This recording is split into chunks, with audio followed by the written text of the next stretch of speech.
اعوذ باللہ السمیع العلیم من الشیطان الرجیم بسم اللہ الرحمن الرحیم قال اللہ تبارک و تعالی فی کلامہ المحکم ان اللہ یحب الذین یقاتلون فی سبیلہ صفا کأنہم بنیان مرصوص وقال تبارک و تعالی وَأَعِدُّوا لَهُم مَّا اسْتَطَعْتُم مِّن قُوَّةٍ وَمِن رِّبَاطِ الْخَيْلِ وقال النبی صلی اللہ علیہ وسلم من مات ولم یغز ولم یحدث به نفسه مات على شعبۃ من النفاق وقال النبی صلی اللہ علیہ وسلم علیکم بالجہاد فی سبیل اللہ فإنہ باب من ابواب الجنہ وقال النبی صلی اللہ علیہ وسلم من قتل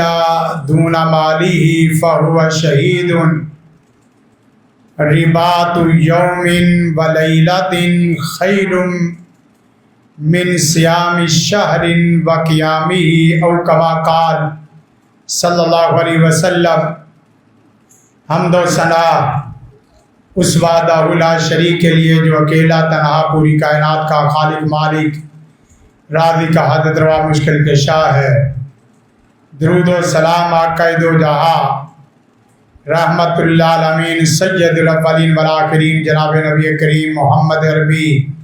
صلی اللہ علیہ وسلم کی ذات بابرکت ذات بالا کے لیے لا تعداد بے حد و حساب رحمتوں کا نزول ہو۔ صحابہ کرام رضوان اللہ علیہ مجمعین، ائمہ کرام، محدثین اعظام اور دیگر تمام مسلمان مردوں اور عورتوں پر جن کی محنتوں کاوشوں کوششوں سے یہ دین اسلام، دین توحید، دین حق کا ہم تک صحیح معنوں میں پہنچا ہے۔ سامعین محترم،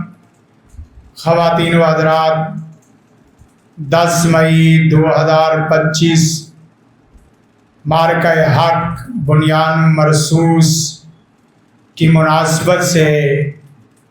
جو ہمارا ایک قومی وقار کا دن ہے، اسلامی وقار کا دن ہے، اس کی مناسبت سے آج کا خطبہ جمعۃ المبارک بنیان مرصوص معرکہ حق قرآن و سنت کی روشنی میں اور حالات و واقعات کے تناظر میں اہم نکات آپ احباب کے سامنے رکھنے کی کوشش کروں گا۔ سب سے پہلی بات کہ عزت، احترام، وقار، قوت، طاقت وہ صرف اور صرف اسلام میں ہے، اور اسلام کے بنیادی اراکین، بنیادی ارکان اور بنیادی فرائض کو سر انجام دینے میں ہے۔ اس میں سب سے اہم فریضہ دین کا دفاع اور اس کے ساتھ ساتھ اپنے قوم و ملک ملت اس کا دفاع جہاد فی سبیل اللہ کی شکل میں یا اجتہاد علماء مجتہدین کے قرآن و سنت کی روشنی میں کیے گئے اجتہاد کی شکل میں قرآن کریم بیان فرماتا ہے وَأَعِدُّوا لَهُم مَّا اسْتَطَعْتُم مِّن قُوَّةٍ، اپنی طاقت کو، اپنی قوت کو، اپنے دفاع کے تمام اسباب، وسائل، ایجادات اور آلات کو ہمیشہ تیار رکھو۔ اور ساتھ دوسری جگہ فرمایا وَقَاتِلُوا فِي سَبِيلِ اللَّهِ الَّذِينَ يُقَاتِلُونَكُمْ، کہ تم اللہ کے راستے میں جہاد، قتال، مقاتلہ کرو، خصوصاً ان لوگوں سے جن لوگوں کو اپنی قوت طاقت پر غرور اور تکبر اور گھمنڈ ہے اور وہ ظالم اور متکبر اور مفسد بن کر فسادی بن کر دنیا میں ظاہر ہوتے ہیں، اور اس کے ساتھ فرمایا کتب علیکم القتال وہو کرہ لکم، تمہارے لیے قتال کو فرض کیا گیا ہے، اگرچہ کچھ لوگ بے دین یا دینی تعلیمات سے ناآشنا لا علم لوگ وہ اس کو ناپسند جانتے ہیں اور لفظ جہاد اور اجتہاد سے بڑی تکلیف محسوس کرتے ہیں۔ قرآن کریم وَقَاتِلُوهُمْ حَتَّى لَا تَكُونَ فِتْنَةٌ، اصل ظلم کا خاتمہ، کفر فتنے کا خاتمہ، فساد کا خاتمہ اور آنے والی رکاوٹوں کا خاتمہ، اٹھنے والے روڈ بریکر ان کا خاتمہ، اس کے لیے یہ اسلام کی بنیادی ٹرم اصطلاح جہاد ہے، جو آج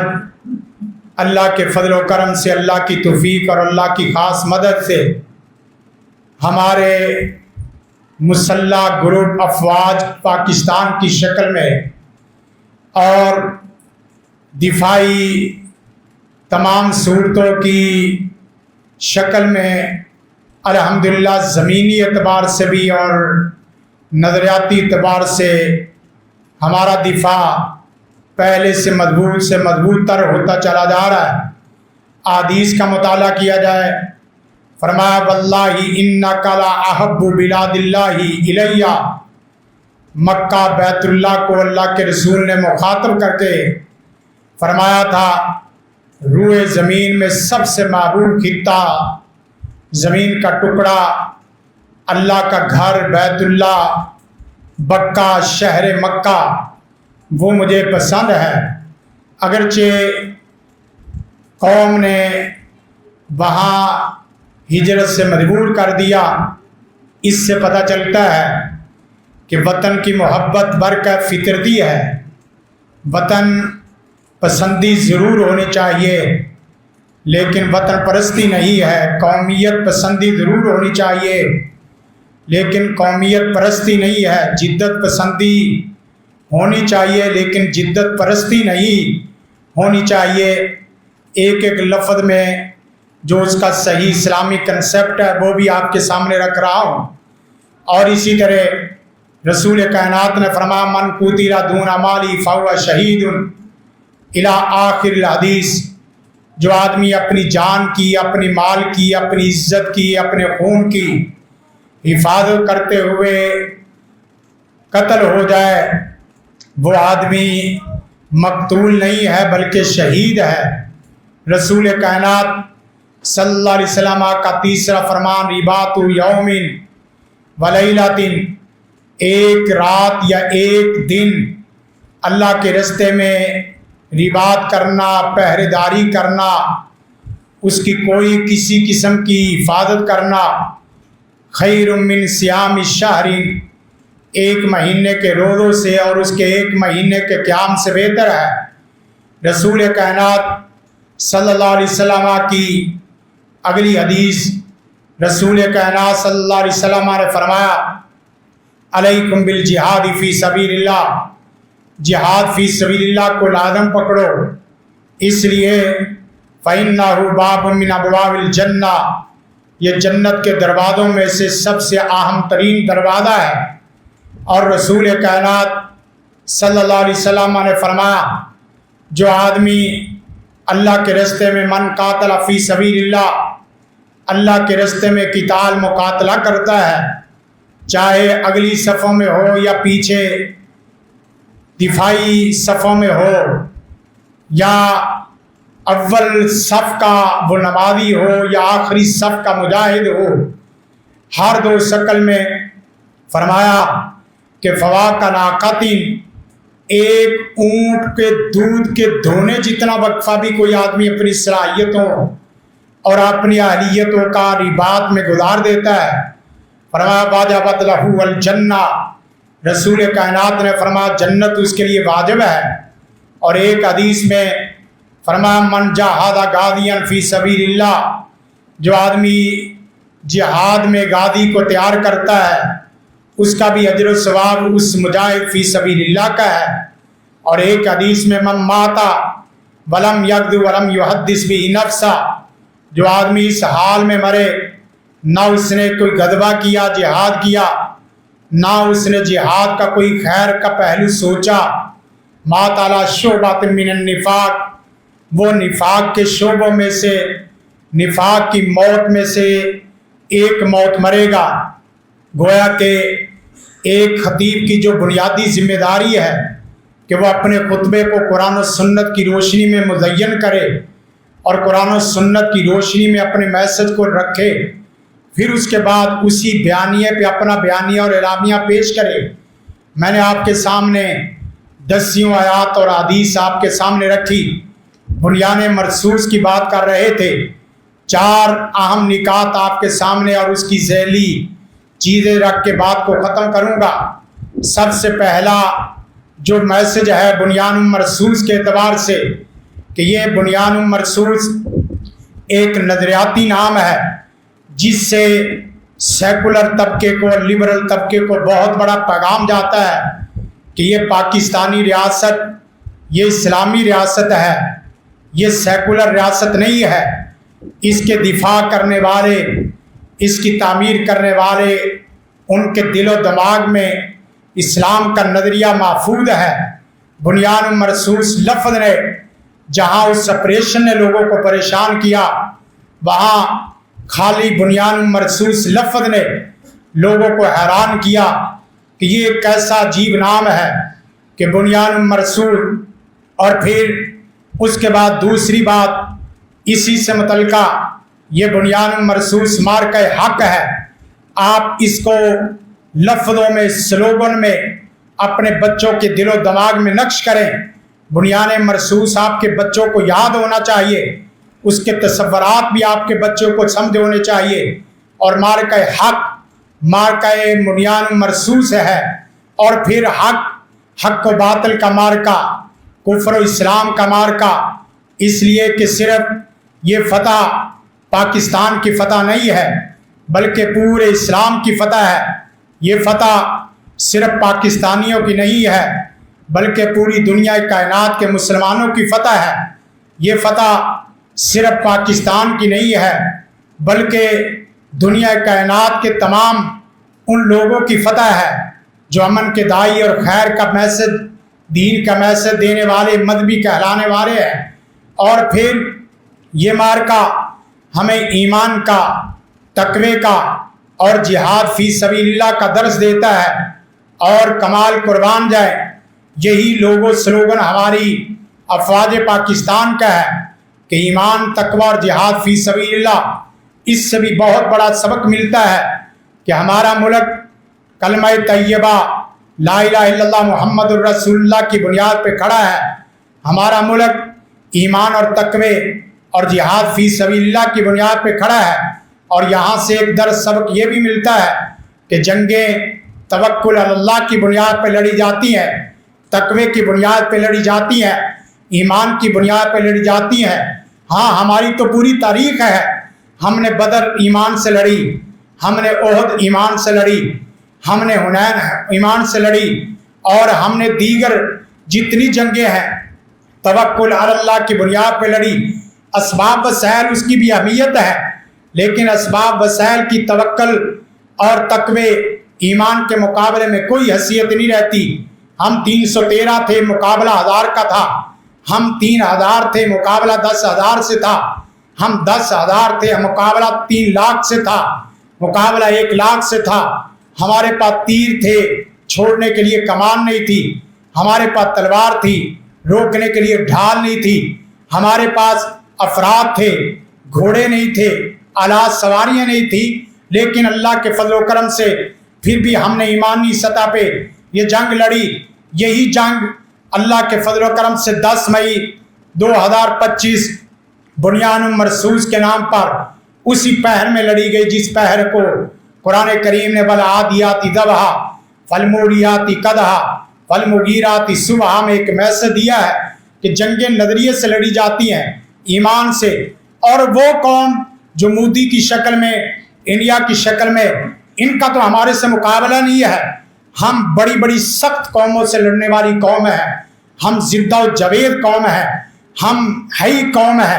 ہم کوئی مردہ اور میت کل میت قوم نہیں ہے۔ یہ قوم گائے کو پوجنے والی، گائے کا گوبر کھانے والی، اگرچہ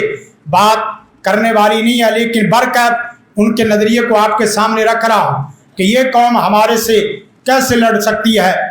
جو پیشاب اور موتر پینے والی قوم، گوبر کھانے والی قوم ہے، گائے کے سامنے سر جھکانے والی قوم ہے۔ ہم انشاءاللہ العزیز آنے والی قربانی میں گائے کو بھی ذبح کریں گے، دیگر جانور بھی ذبح کریں گے، اس لیے کہ ہم زندہ و جاوید قوم، شعور رکھنے والی قوم ہے۔ تو عرض کر رہا تھا، پہلا میسج جو بنیان مرصوص کے حوالے سے ہے، اور دوسرا میسج جو بہت اہم ہے وہ دفاع دین، دفاع وطن اور جذبہ حب الوطنی کے حوالے سے ہے۔ مسئلہ ہو دفاع دین کا، مسئلہ ہو دفاع وطن کا، مسئلہ ہو حب الوطنی کا، جذبہ حب الوطنی کا، ہم انشاءاللہ العزیز قرآن و سنہ مومن پاکستان کے تمام گیالے اور پوری پاکستانی قوم، تمام مسالک اور مکاتب فکر بغیر کسی تقسیم کے، ہم انشاءاللہ العزیز دفاع دین کے لیے ہی ہر وقت تیار ہیں، اور ہم دفاع پاکستان کے لیے بھی ہر وقت تیار ہیں، اور ہم جذبہ حب الوطنی کے لیے بھی ہر وقت تیار ہیں۔ ہاں آئین پاکستان کے مطابق یہ سب چیزیں چلیں گی، دستوری جدوجہد کے مطابق یہ چیزیں چلیں گی، سیاسی اور دعوتی محاذ پہ یہ چیزیں ہم انشاءاللہ لے کر آگے چلیں گے، اس لیے کہ یہ دفاع ضروری ہے۔ اور عرض یہ بھی کرتا چلا جاؤ کہ یہ دفاع کسی خاص محاذ میں یا کسی خاص محل میں، کسی خاص شعبے میں نہیں ہونا چاہیے، بلکہ یہ دفاع تمام شعبہ جات سے تعلق رکھنے والے لوگوں کا، ان کا بنیادی فریضہ ہے۔ مثلا علماء فکری اعتبار سے جو یلغار ہے، اس یلغار کا پورا دفاع کریں، لوگوں کے جو نظریہ حیات ہیں، جو نقطہ نظر ہے، ان کے حوالے سے علماء ممبر و محرام میں، میڈیا، سوشل میڈیا میں، اپنے دیگر جو پلیٹ فارم ہے، تحریر کا، تدریس کا، تقریر کا، وعظ کا، ورکشاپ کا، محاضرات کا، اسی طرح دیگر پروگرام کا، اس کے اندر فکری اعتبار سے اپنے بچوں کو سمیٹیں، فکری اعتبار سے، نظریاتی اعتبار سے، ایمانی اعتبار سے، تربیتی اعتبار سے، عقائد کے اعتبار سے کسی قسم کا سکم نہ آئے۔ اور اس کے ساتھ ساتھ ڈاکٹر حضرات، ان کا یہ بنیادی فریضہ ہے کہ وہ دفاع وطن اور دفاع دین کے لیے خدمت خلق کے تمام پروگرام، اس کے لیے اپنی صلاحیتوں اور اپنی اہلیتوں کو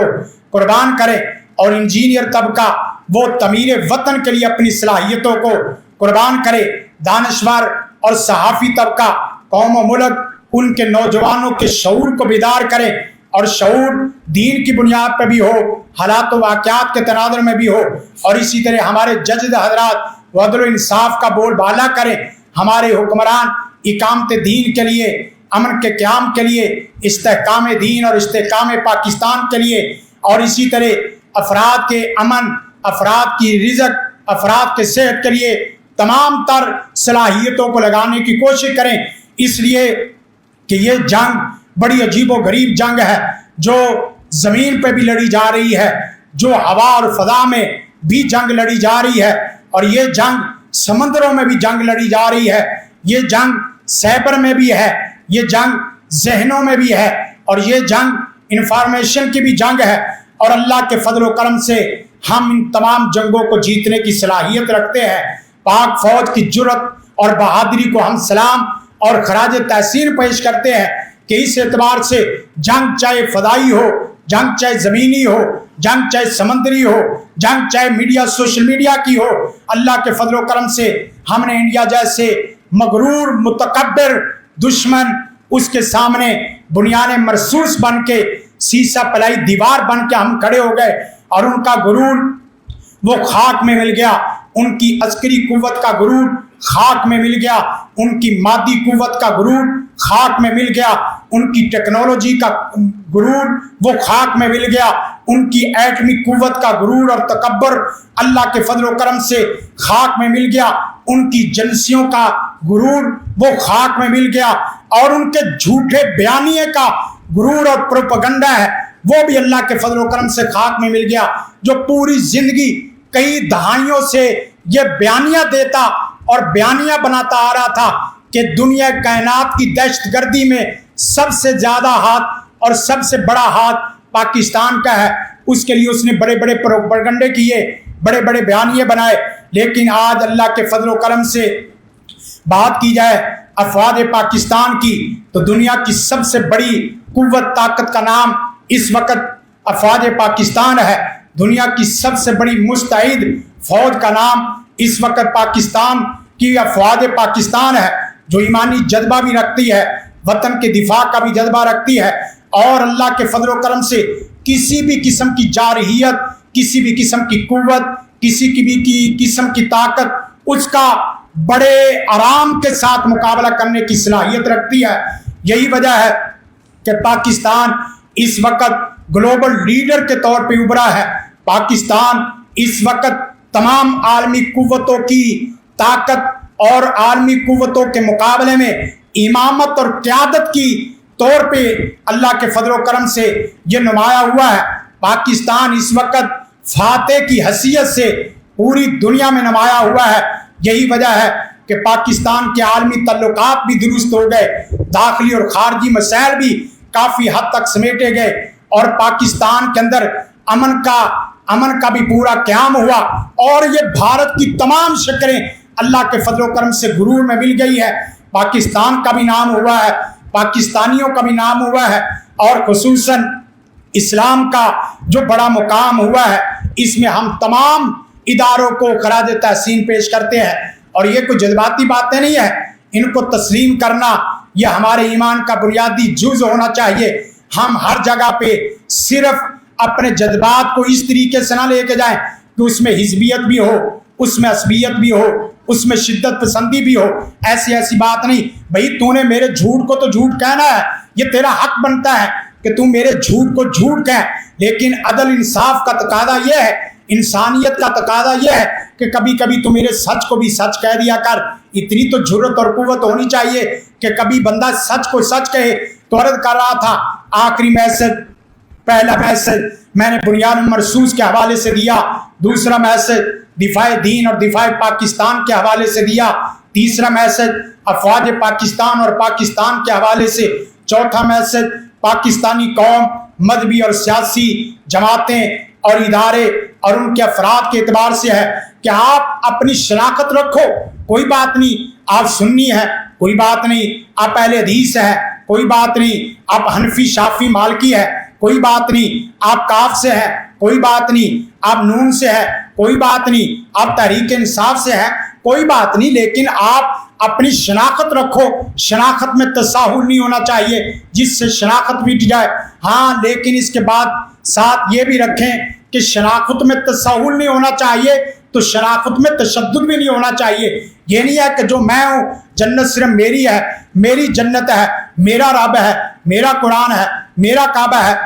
بھائی آپ اپنا نقطہ نظر بیان کریں لیکن دوسرے کے نقطہ نظر کی گنجائش رکھیں۔ آپ اپنا نقطہ نظر بیان کریں، دوسرے کے نقطہ نظر کو سننے کی پوری ہمت اور طاقت قوت رکھیں، تو آپ اپنے سیاسی محاذ پر، مذہبی محاذ پر تشدد سے بچو، حزبیت سے بچو، شدت پسندی سے بچو، بے جا جمود سے بچو۔ آپ بند گلی میں چلے جاؤ گے۔ اور اس کے ساتھ ساتھ پاکستانی قوم کو اس بات کا بھی سبق دینا چاہیے جو ہمارے مشترکات ہیں ان کی بنیاد پر ایک قوم، ایک ملک، ایک ملت بننے کی کوشش کریں۔ آپ کے مشترکات اتنے ہیں کہ آپ کے مختلفات کو ذکر کرنے کا بسا اوقات وقت نہیں رہتا۔ آپ مشترکات بھی بولیں جو بڑے بڑے ہیں۔ آپ جس وقت ایک سٹیج پہ آ جائیں تو اپنے سٹیج پہ جو کچھ بیان کرتے رہیں وہ آپ کا اپنا سٹیج ہے، لیکن جب ایک مشترکہ سٹیج ہو وہاں فرقہ واریت والی یا منافرت والی، مذہبی منافرت والی،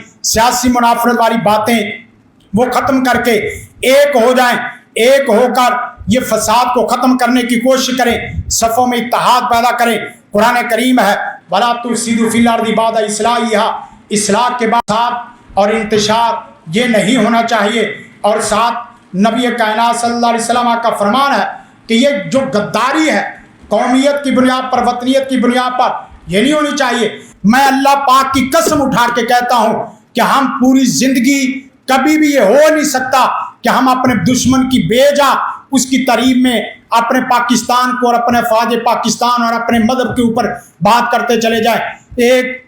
ون نیوز میں پروگرام تھا، وہاں فوڈ سسٹم پہ بات ہو رہی تھی، تو ایک صاحب نے کہا کہ ہمارے سے تو وہ ویسٹ اچھا ہے، ہمارے سے تو جو یہودی اچھے ہیں، عیسائی اچھے ہیں کہ جو اس اعتبار سے چیزیں اچھی صاف ستھری دیتے۔ میں نے کہا بھائی بات سنیں، آپ ان کی اس چیز کی تعریف کریں کہ وہ دودھ صاف دیتے ہیں، اشارہ کتے کے لیے روک دیتے ہیں، لیکن آپ کہیں گے کہ ہمارے سے، اسلام سے، مسلمانوں سے، پاکستان سے وہ اچھے ہیں۔ بھائی اس بات کو کبھی بھی ہم مان نہیں سکتے۔ اگر تیرا نظریہ یہ ہے تو ہمارا نظریہ بھی یہ ہے کہ ہم نے قرآن و سنت کی روح سے اسلامی ممالک کا پورا دفاع بھی کرنا ہے اور اپنے اداروں کی پوری حفاظت کرنی ہے۔ تو عرض کر رہا تھا کہ لا تفسدوا فی الارض بعد اصلاحہا، اور قرآن کریم ہے ان اللہ لا یحب الخائنین، اللہ تعالیٰ خائن آدمی کو پسند نہیں کرتا۔ خیانت سے بچو، دجل سے بچو، مذہبی منافرت سے بچو، سیاسی فرقہ واریت سے بچو، فساد سے بچو، اور اس طرح کی حلقے بنانے سے بچو، اور پھر مذہبی اور سیاسی تقسیم کرنے سے بھی بچو کہ یہ مذہب ہے، یہ سیاست ہے، یہ بازار ہے، یہ مسجد ہے، یہ ملا دیندار ہے، یہ ڈگری ہولڈر ہے، یہ پوزیشن ہولڈر ہے، اور یہ سند یافتہ درویش ہے۔ یہ تقسیم کوئی تقسیم نہیں ہے، یہ دل کا اذن قسمت زیزہ، یہ بناوٹی، ذہنی اور فساد پر مبنی تقسیم ہے، یہ انگریز کی تقسیم ہے، یہ ہندو کی تقسیم ہے۔ وہ ہمیں الگ کرنا چاہتا ہے، ہمیں جدا جدا کرنا چاہتا ہے، ہمیں فرقہ واریت میں دھکیلنا چاہتا ہے۔ اور سچ تو یہ ہے کہ آپ نے 200 سال تقریباً یہ فرقہ واریت سیاسی اعتبار سے، مذہبی اعتبار سے، دونوں کا نام لے رہا ہوں اور بڑے یاد دہانی سے لے رہا ہوں تاکہ آپ کو جب بھی فرقہ واریت کا لفظ آئے تو دونوں کو سامنے لاؤ۔ اس وقت مذہبی فرقہ واریت اتنی نہیں ہے جتنی کہ سیاسی فرقہ واریت ہے۔ اس وقت اوپر کی جنگ مذہب کی بنیاد پہ اتنی نہیں لڑی جا رہی جتنی کہ سیاسی پارٹیوں کی بنیاد پہ لڑی جا رہی ہے۔ اللہ سے دعا ہے اللہ تعالیٰ مجھے اور آپ سب کو اسلام پہ، قرآن پہ، دین پہ، حق پہ، عدل و انصاف پہ، امن ایمان پہ زندہ رکھے اور اسی پہ موت آئے، اور مجھے اور آپ سب کو یہ کفر، شرک، بدعت و خرافات سے، فساد فی الارض سے، غداری سے، خیانت سے، مذہبی سیاسی تقسیم سے اللہ مجھے اور آپ سب کو اور ہماری نسلوں کو محفوظ فرمائے۔ پاکستان زندہ باد، پاکستان پائندہ باد۔ انشاءاللہ العزیز جنہوں نے کہا تھا کہ 2025 میں ان کا سورج ختم ہو جائے گا، وہی ہمارا سورج کیا، ہمارا چاند ابھی پہلے دن کا چاند ہے۔ بات آئی تو بتا کے ختم کرتا ہوں۔ ایک صاحب نے اپنے مخالف دشمن کے دربار میں کہا کہ تمہارا بادشاہ تو 14ویں کے چاند کی طرح چمکتا ہے اور ہمارا بادشاہ ابھی تو چھوٹا پہلے دن کا ایک چھوٹا سا چاند ہے۔ جب ان کے اپنے بادشاہ کو پتا چلا کہ یہ غداری کر کے آیا ہے کہ اس کو 14ویں کا چاند اور اپنے آپ کو پہلے دن کی ایک چھوٹی سی تار جیسا چاند کہہ کے آ گیا ہے، جس وقت اس کے خلاف پالیسی بنی، اس نے اپنے بیانیے کو اپنی زبان سے بیان کیا، کہا حضرت دیکھیں میں ان کو بہت بڑا میسج دے آیا ہوں کہ تیری دنیا جتنی چمکنی تھی چمک گئی، 14ویں رات کے چاند کو اس کے بعد غروب کی طرف سفر کرنا ہوتا ہے اور پہلے دن کے چاند کو ترقی اور تعمیر ترقی کی طرف سفر کرنا ہوتا ہے۔ ہم انشاءاللہ العزیز 2025 کے بعد جیسے چمکے ہیں پوری دنیا دیکھے گی ہماری چمک دھمک کو، ہماری روشنی کو، سورج کی روشنی کو، چاند کی روشنی کو۔ انشاءاللہ العزیز پاکستان پوری دنیا اسلام کے لیے ایک سپر پاور بن کے اٹھے گا اور پاکستان دفاع وطن کی بھی پوری صلاحیت رکھے گا، دین کی بھی حفاظت کرے گا، اسلام کی بھی حفاظت کرے گا، مسلمانوں کو بھی انشاءاللہ حفاظت کرے گا۔ انشاءاللہ العزیز آپ اس کے لیے تیار ہیں انشاءاللہ؟ سبحان ربک رب العزت عما یصفون والسلام علی المرسلین والحمد للہ رب العالمین۔